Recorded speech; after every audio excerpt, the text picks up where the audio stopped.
I'm going to move on to our next panel discussion.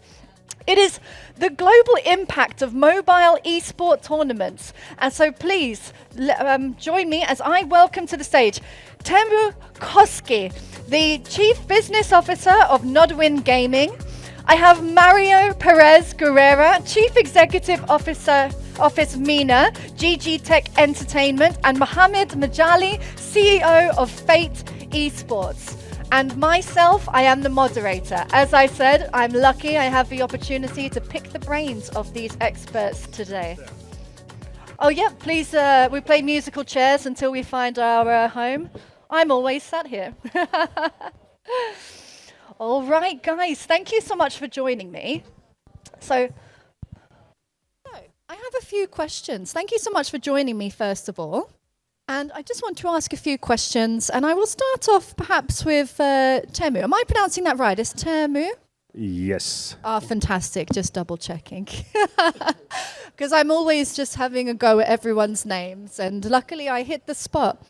So NODWIN, okay, it runs a large-scale mobile esports operations across Asia and MENA, but what operational challenges are most underestimated when scaling tournaments across culturally diverse markets?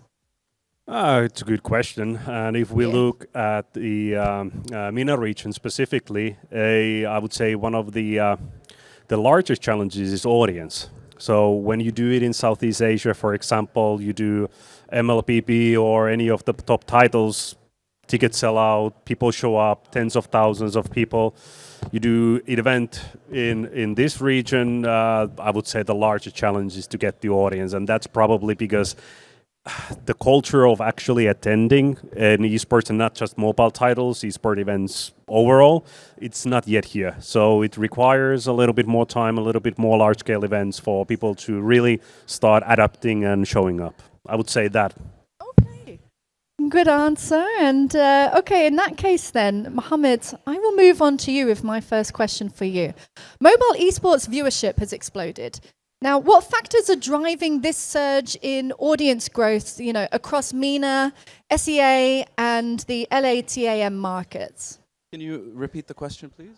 Mobile esports viewership has exploded. So what factors are driving this surge in audience growth across MENA, SEA, and also the Latin American markets? Well, definitely, mobile esports are different than other esports. When we talk about console or PC, everyone in the world has a mobile phone. All you have to do is download the game.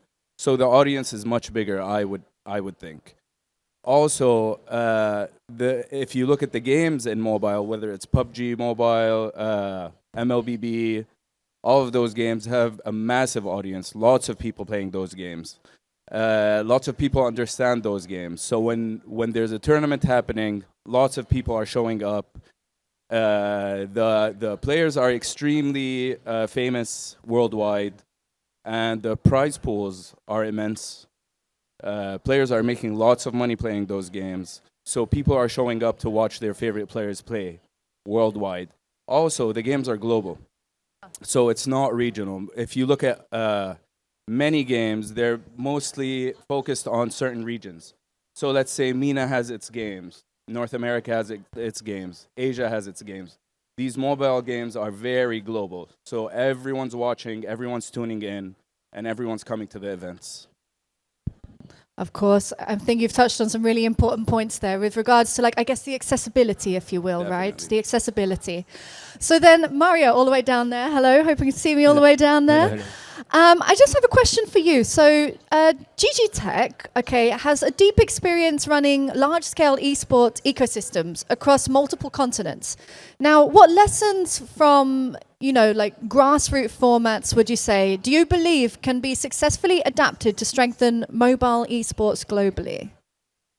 So for any esports ecosystem to be sustainable, to grow, and to get visibility on a global scale, we need a strong grassroots, which is one of the main pillars of GGTECH and what we were trying to build. We are creating amateur competitions, we are creating academic competitions, we are creating academic curriculum to try to teach students from a professional perspective all the way to from a professional player perspective all the way to a professional production of esports perspective, trying to show them that there is a lot more to gaming than just playing.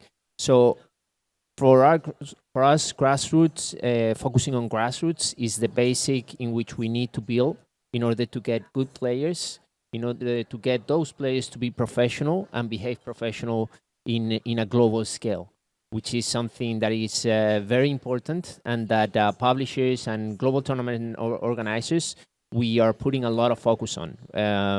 At the beginning, we were seeing a lot of players lashing out on stage and having non-professional behaviors, and that is being corrected on a massive level because of all these grassroots and that path to pro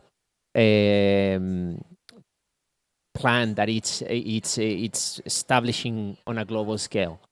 At the beginning, we were just jumping from not playing at all to going to play on a global stage, and that is no longer the case. Now there is a lot more established grassroots and path to pro, in which the players are learning how to behave, are learning how to improve their skills.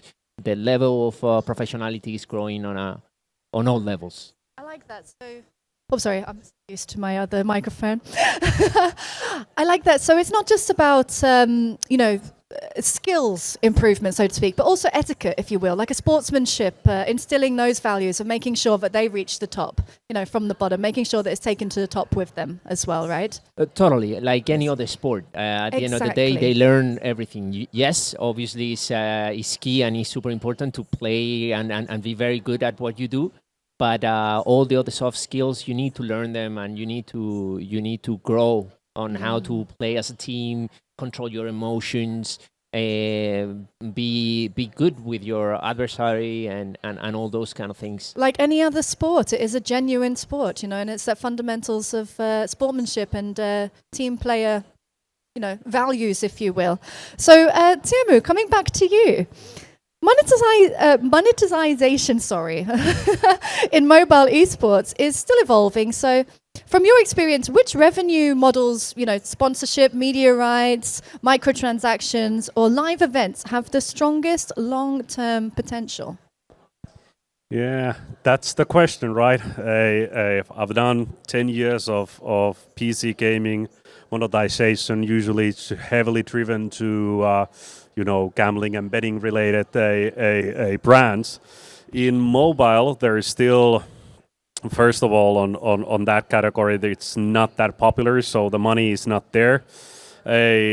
People are usually used to not really pay for tickets either. Brands are still, well, if it's a Southeast Asia tournament, then brands are looking at it more, I would say, positively. But if you do it in Europe, for example, where mobile esports is not seen as the similar level that PC is, even the brands are not there. So, yeah, I would say I don't have an answer which is the strongest. I would say the future most likely will be driven throughout a data monetization, which is highly connected to media rights and gambling, rather than getting a brand sponsorships or such, or even consumer revenues. But time will tell. Microtransaction, I would say, it always goes more on the publisher side rather than the private side companies.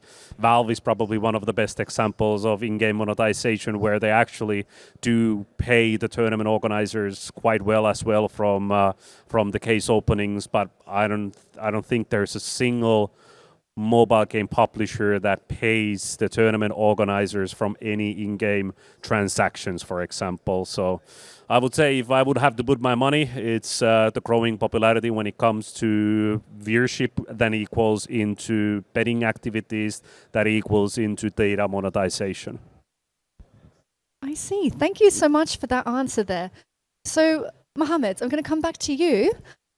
How do mobile-first regions differ in player behavior and content consumption? I mean, we've touched on that a little bit, compared to traditional PC console esport markets.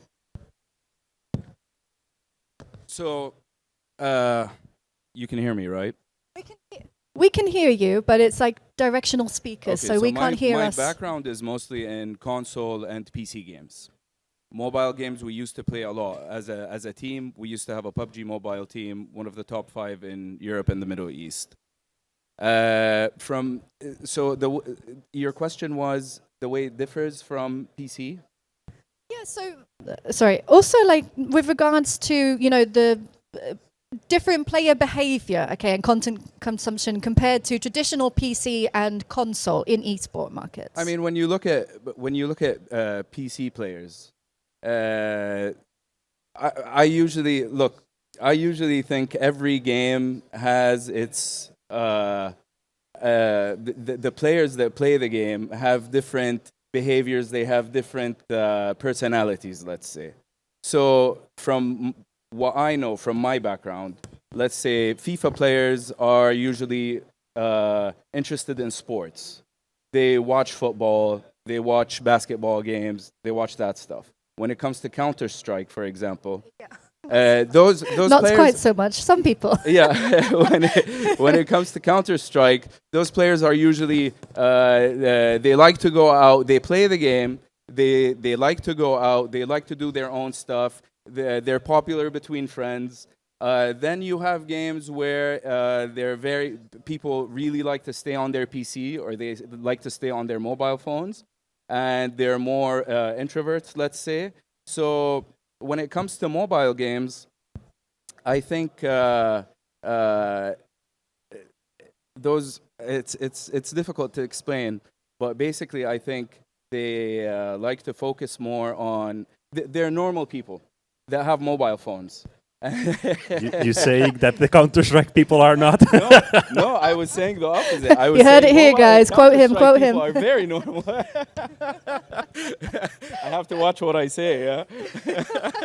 Quoted, But, quoted. as I was saying, everyone has a mobile phone. People get into the game more as a hobby than it is a pro gaming thing, and then they find out that they're really good players.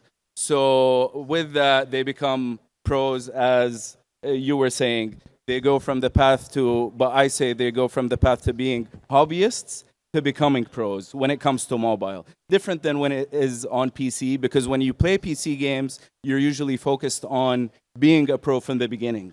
As in mobile games, you find out that you're a good player, and then you go from there to the path to pro. It's almost like a reverse, if you will. Exactly. Okay, fantastic. Thank you so much for that accidentally humorous answer there as I have well. to watch what I say when it comes to.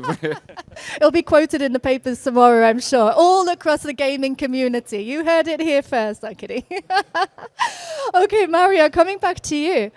So in regions like MENA and Latin America, mobile esports has exploded in popularity, but from your operational perspective, what are the most critical ecosystem gaps that must be solved for these regions to become like true global competitive hubs? So I think it's a little bit related to what we mentioned before. Both these regions are very, very big in mobile gaming.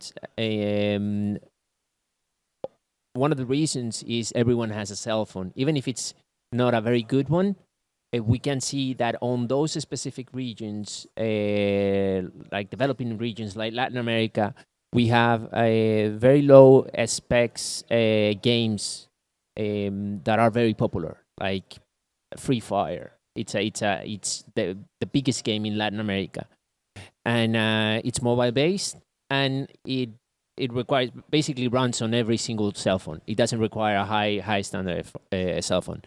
So on those regions, creating those grassroots is key to establish this professional,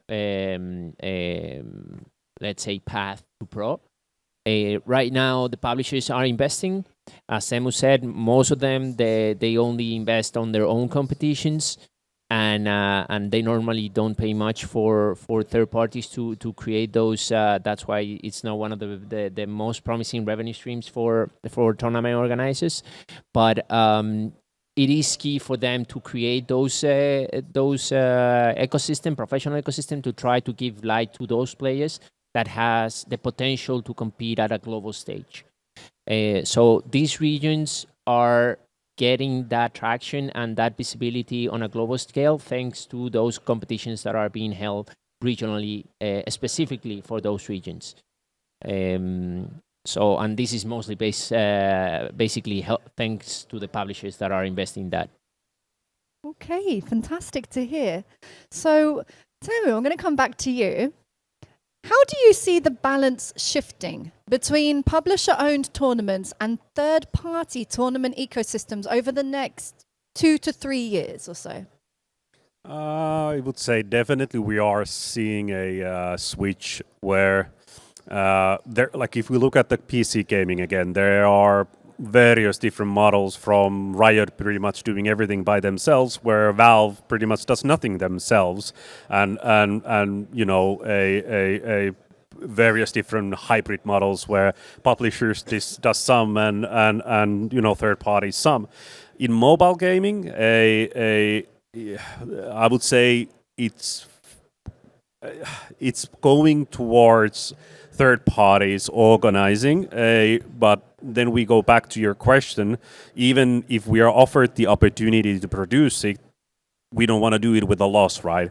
So then it becomes, again, Valve has cracked this in ways where they then give you in-game, you know, purchase a revenue shares. We just need to kind of figure out the model where the publisher can offset the cost from themselves giving the license, but at the same time finding the right monetization models where it's still for the third party profitable and smart, sustainable business to do.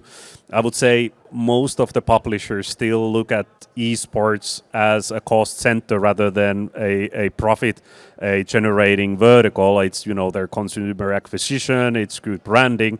So I would say there are probably still publishers that look at it as like Riot, like they really want to build an IP around it. They don't want others, they want to hold everything to themselves. But if I look at other publishers, I think we're going to be seeing more third-party companies running full circuits, even their flagship events.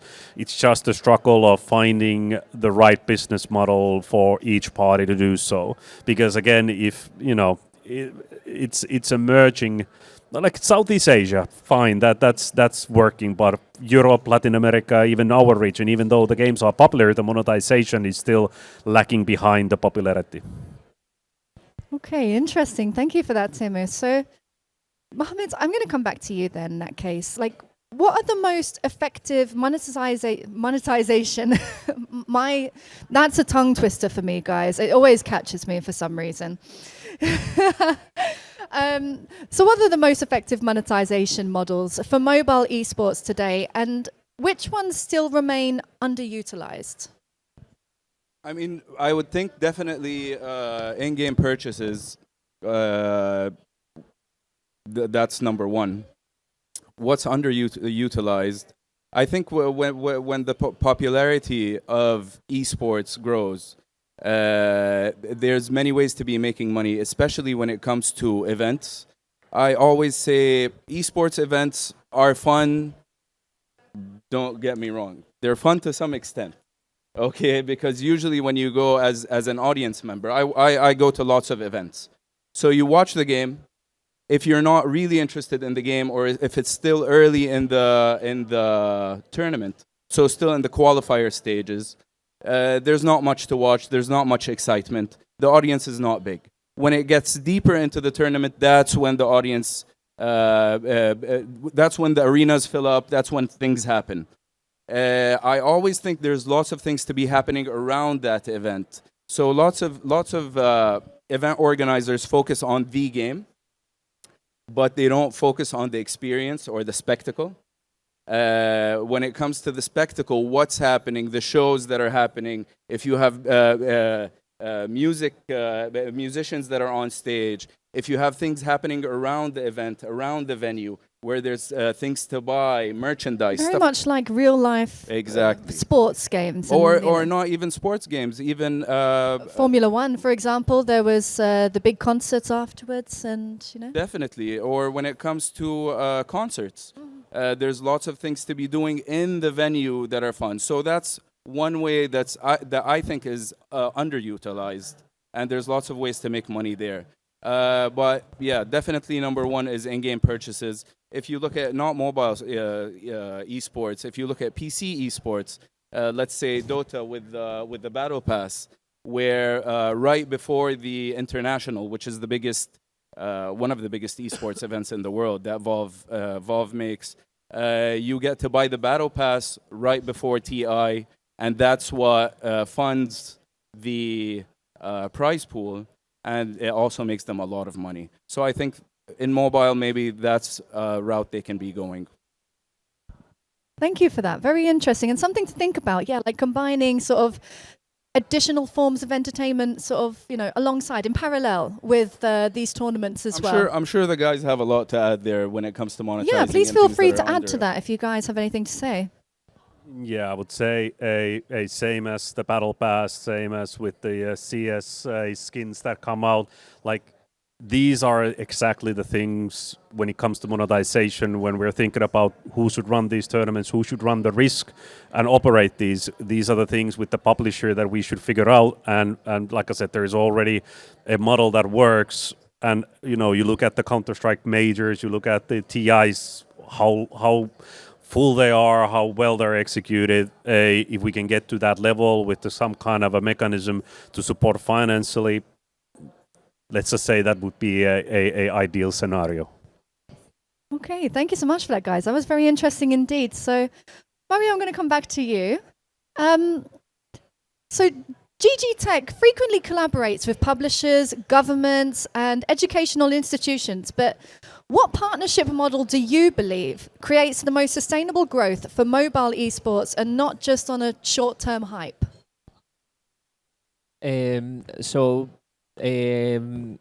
For us, collaborating with educational institutions has always been part of our business core, and what we've been doing since GGTECH started. We're currently running the biggest university esports competition globally, and we see that as part of helping build that grassroots, and at the same time trying to help shape the professionals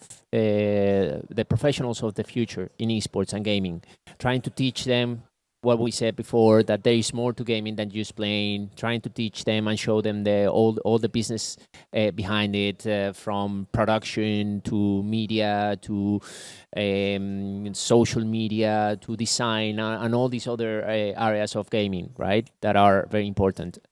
In Europe, and specifically in Spain where we're based, those institutions or those academic institutions are also public. So getting government support to get deeper into those institutions is key. Here in this region, we see public institutions are helping a lot bring international events to show the communities here what we can aim to replicate here and create our own products here in the market. With UAE as UAE products that we are seeing more and more companies establishing here, creating their own products here, publishers creating and localizing content. So everything getting localized is very important for gaming in general, because it's the way that you actually engage with your community, right? We're seeing games that are even creating characters from this region specifically to find further ways to engage with that audience, translating everything into Arabic. So all those different ways, whether it's from a publisher's perspective to create a character in game, to create your own event and product that we're seeing a lot in this region, all those are very very much supported by public institutions here. So I think that's how all those different stakeholders link together perfectly in these ecosystems. That's a fantastic answer and very thought-provoking. Yes, about how sort of you can get that support on the ground, you know, in a sort of localized way, if you will, you know, to bring it to a bigger stage in the future. So I'm going to come back to you, Teemu. So what role does NODWIN see for regional governments and strategic investors in accelerating the competitiveness of mobile esports at a global level? Well, if I look at the government, usually when done correctly, an esport event is a great way to promote the city, bring tourism. There's a lot of KPIs that it hits. Like I said, well, the region itself, it's not yet popular to go to an esport event, and there really, if I look at UAE, there really hasn't been that many either PC or mobile, successes so far. We have had Blast Premier, we have had multiple different events, but they were not like a huge success. But when we look at events like the last Counter-Strike majors in Austin, for example, I think it drove somewhere across $10 million of economical impact to the city of Austin, and that's a good example what what's the benefits for the government. How much should they be investing, and how much should they be pushing forward to attract tourism, attract workers, and across all different economical impacts? Yes, they should. When it comes to mobile gaming, specifically in this region, it's still a challenge. Then if we look at it from investors' point of view, it's a whole different, conversation. There's a lot of bad examples on investing in esports, but there's some good as well. So should there be more investment? Yes. If I look at esports, I always look at purely out of a consumer time spendage. You look at where the youth spend their time, right? It's not looking at TV, it's not listening to radio or reading newspapers. It's playing games and watching games. So from investment point of view, you want to be where the youth and the young adults use their time. Are all of the business models figured out yet? No, they are not, but that comes with time. All right. Interesting to think about that for sure. Like you said, making sure that you are where the audiences, so to speak, the youth and the young adults. So, Mohammad, I'm going to come back to you. Let me just think about what I would like to ask you. So, how can publishers and organizers build sustainable tournament ecosystems without really relying solely on prize pools or sponsorships? That's a good question. Thank you. So we've done a lot of partnerships with publishers when it comes to releasing new games, where, as you said, the focus is prize pools, but other publishers would focus more on creating content with the teams, building nice experiences, nice spectacles for the audience. I would think, honestly, it all depends how they go about it. Sometimes new games come out, and the idea is to push this game through esports. And there's lots of good ways to do it, and there's lots of not good ways to do it. Sometimes just pouring money into the esports ecosystem through prize pools, through big events, is not the way to go.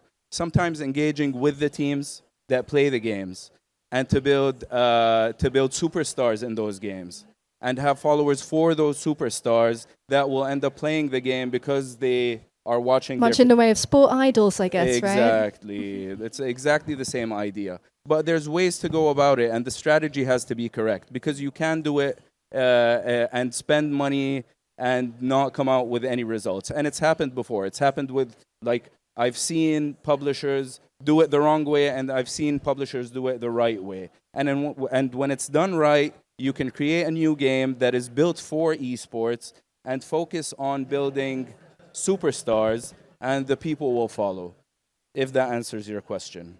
It does indeed, actually. Yeah, I was wondering what you were going to answer, because, like you said, it's mostly coming from prize pools, and that's the main draw, of the money. You can for now. But like you said, sort of bringing it into sort of authentic sport where there are sport idols and role models. You can build content. You can have engaging activations related to the game. I mean, you can build a game or have a game and throw $10 million on the prize. But if not many people play the game or not many people are interested, and there's no reason to be invested in that game even as an average player, not a pro player, there's no reason to really put any money into it or time. Interesting. Thank you so much for that. So, Mario, hello again. I have a question for you. So, as mobile esports tournaments get bigger, as we're talking about, we project that it's going to get much bigger in the future. The demand for talent development pipelines increases. So, how do you see grassroots talent then discovery evolving, like especially in markets where formal esport education programs are still emerging? So I think that relates a little bit with what we mentioned before. Creating those, even if it's national competitions or even grassroots competition, that's the way for the players to get to show themselves to the world. At the end of the day, the good thing about this is everything is digital, so everything is out there. It's very traceable. You can even just by scores, not by watching the game itself, you can see how good or how bad a player is. In some more mature games like Counter-Strike, you can even see what kind of aim those players have, where do they shoot, how many headshots they had, how many leg shots they had. So all that precise data, which is what Teemu was mentioning before, that data in esports is key. All that data is out there. So if there are some scouts for teams that just by going through that data that is public, even through general players, that they are maybe not even competing at a competitive scene, because there is no competitive scene, there is no competition in the market or in the region. Just by going through that data, you can actually find those good players. So there is a lot of scouting tools. It depends on the game, obviously, on how developed those tools are. But that gives some visibility to those less visible markets. But having that ecosystem built of professional competitions by the publishers or by private institutions is what actually gives them that spotlight and that increases that visibility globally. Exactly. Yeah. And you answered one of the questions that was burning in the back of my brain there, was like, are there excuse me for not knowing too much, but are there actually sort of like talent agencies, if you will? Like you said, there are scouts that specifically seek out the talented people, and then do they provide any sort of development program from there on? Yeah, I mean, the professional teams right now, they have all kinds of services for their players. We're talking about institutions that have a nutritionist, a psychologist, a physiotherapist. The professional players need to have all those tools at their disposals in order to perform well.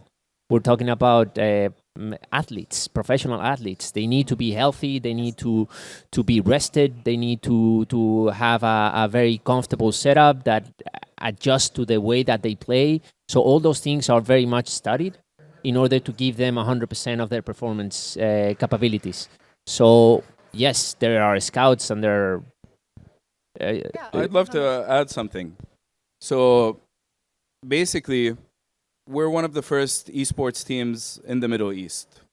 We'll say first 3 esports teams in the Middle East.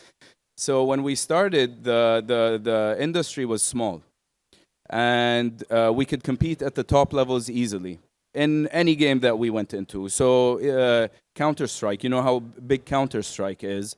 We were a small Middle Eastern team with a small budget, and we became top 35 in the world in Counter-Strike.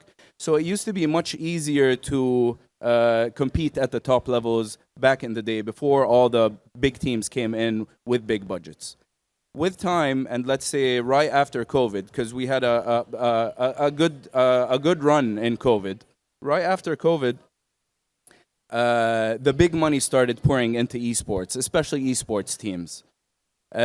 So we had to make a decision, and that was to shift our model. Either we kept competing at the top levels, or we focus on a more revenue generating model and not compete at the top levels and scout, as you were saying, young players, building them, and then sending them off or transferring them or loaning them to bigger teams. And that's what we've been doing for the past 3 years. So we find undiscovered talent. We build them through coaches, through analysts, through sports psychologists. We update their equipment. We send them around the world. We send them to boot camps. And then we build them basically to be able to compete at the top levels. And as soon as they're at that stage, we either transfer them or loan them to bigger teams. So in response to your question, that's exactly what we do. Fantastic. So it's nice to know that the support system is there when you have got the talent and you can take them to that level. So fantastic. Thank you so much for answering that, guys. Teemu, I'm going to come back to you. So with increasing competition among tournament organizers, what innovations or formats do you believe will differentiate the next generation of mobiles esport leagues? Well, it varies. Are we talking about what kind of a mobile, game? Is it shooter or any other, type of a game? So formats evolve, I would say, not by the tournament organizers, but rather the IPs and then the communities. I've seen multiple, a Counter-Strike is, we keep using Counter-Strike as an example. I think it's always been, either a Swiss format or a single or double elimination format. I don't know, how many, formats will go by the popularity of the community, I would say, and then throughout the tournament integrity. But it's impossible to say, if somebody comes up with a great format that fits into specific title or a specific IP, that will be then, most likely the adapted a format. I would say then if you look at how the actual circuits are structured, I can't remember how many different variations of Counter-Strike Tier 1, circuits there have been, from Blast inventing every single year a new format, how they run their tournament. I think Riot has played pretty similar for the past years. So I would say it's impossible to say what the future holds. If somebody has a great idea of a format, I'm more than happy to hear. Maybe I'll adapt that. I'm currently running 12 seasons with winner cups to, it's whatever the this is purely whatever the community wants to see and what fits into the busy calendar. That's the format that we're going to be seeing. All right, fantastic. So sort of, letting the community shape where the future goes, right? Okay, so coming back to you, Mohammad, then, in that case, what do you think makes a mobile title truly esports ready? And how should studios design for that competitive longevity? And how do? So what makes a mobile title truly esports ready? And how should studios design for competitive longevity? So how should they, design it so they make sure that it is going to be taken seriously and up to a tournament number level? One, I would think something that will put off any player is if the game is pay to play. It needs to be very, the game needs to be very balanced in terms of everyone is equal. And skill is what makes the difference between one player and the other. When you need to spend a lot of money to be good at the game, that's when it goes bad, and that's when no one wants to play the game. I would give an example, would be, it's not a mobile game, but I would... I don't want to get into mobile games too much because I have my own opinion, my own opinion on many of those. But if we look at Rocket League, for example, it's 3 cars versus 3 cars. You can change the body type of the car, but there's not much difference between one player and the other. At the end of the day, everyone's playing the exact same game. There's no power boosts or anything that makes you better than another player. I think that's really important for any esports title, where everyone's equal and skill is what defines who's better at the game. A literal level playing field, if you will. Definitely. And I was going to say, I don't know if it's a bit controversial or not, but I was going to say that you sometimes see that, financial support, getting people ahead in education and opportunities. So it's, reflected in that. I guess it's about creating that level playing field and making sure that talent speaks for itself and not just people with the opportunity or the means, perhaps. So, Mario, I'm going to head back to you. So, looking ahead to 2026, what emerging formats, technologies, or engagement strategies excite you the most for mobile esports, and which ones do you think will fail to scale? That's a tough one. That's really a tough one. I like the tough ones. But I would say that what my colleagues mentioned before, finding a way to monetize through the audience, it's what gonna help at some point this tournament survive and this competition survive, esports survives. Whether it's by data sharing or any other way to monetize through the publisher, even involvement of the publisher, to help cover the cost of all these shows that are being built in and that we cannot really rely on a sponsorship alone. That's the way that I'm seeing esports surviving. Now, new technologies in gaming, it keeps changing. We keep evolving.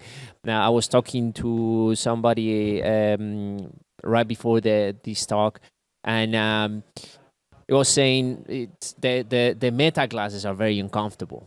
Yes, they are very uncomfortable, but they're basically first generation or they're very, very early generation. So just by having that chance of getting immersed into those experiences on a more physical level, I think, and that's where I wish or I hope gaming starts evolving on, getting a lot more of an immersive experience of the game. Right now we're focusing on screens, which is great, but we keep having these new gadgets and these new tools to give you the experience to being somewhere else.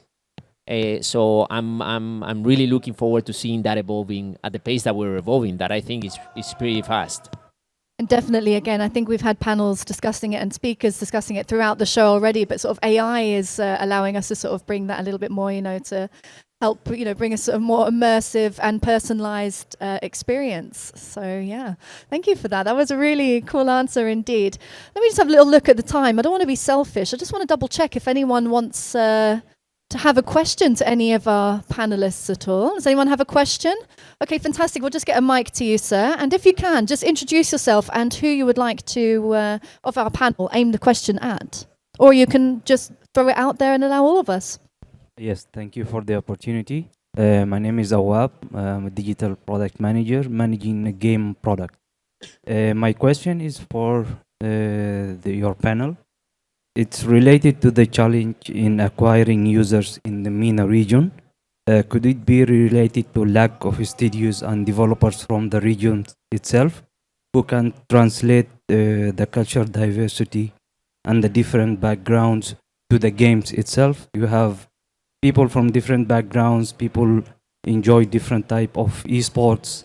You can't cater to all of them. Could this be the channel? And if so, what could be the solution? That was for me, but maybe to clarify, like when I'm talking about audience, it's an audience, spectators, not a acquisition for for a games, but esports should be seen as a consumer acquisition channel for any publisher, because more you promote, more you have superstars, more you have followers, and more you have people coming in. And your question was about if it would be more regionally basically an Arabic language things and regionally a adapted content. Is that correct? Yes. So yes, I would assume that if the game itself is again, whatever is popular, right? Is the game going to be more popular if it's regionally more accessible, understandable, and more relatable? Most likely, yes. Will that correlate to people actually, if there's an event, to show up? Most likely, yes. Can I do anything about it? No, because I'm a publisher. Should publishers do something about it?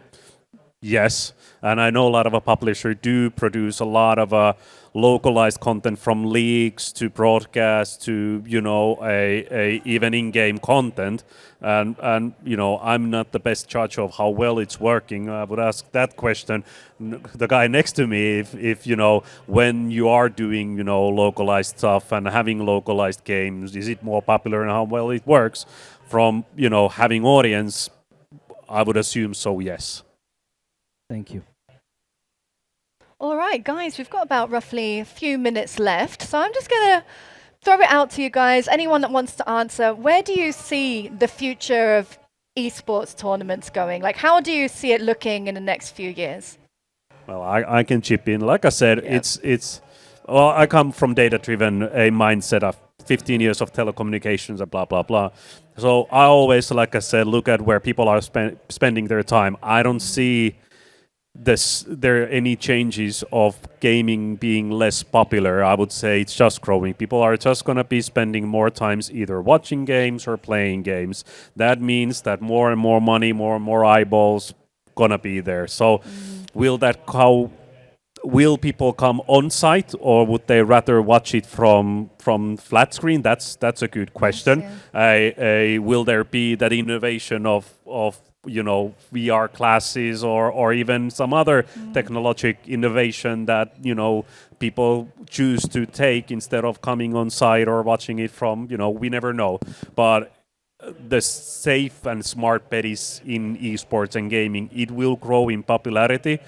Will the live events, will it be on online? We don't yet know. It's early stages. It's still growing, but as long as people spend time consuming it, there's money on it. All right, guys, fantastic. Thank you so much once again, because that was a truly interesting panel discussion that we had. Very thought-provoking, and I think it's going to carry on the conversation. I'm pretty sure a lot of our guys are going to be approaching you throughout the venue, so I hope you don't mind, because I still have a lot of questions in my head and I could talk all day all about it.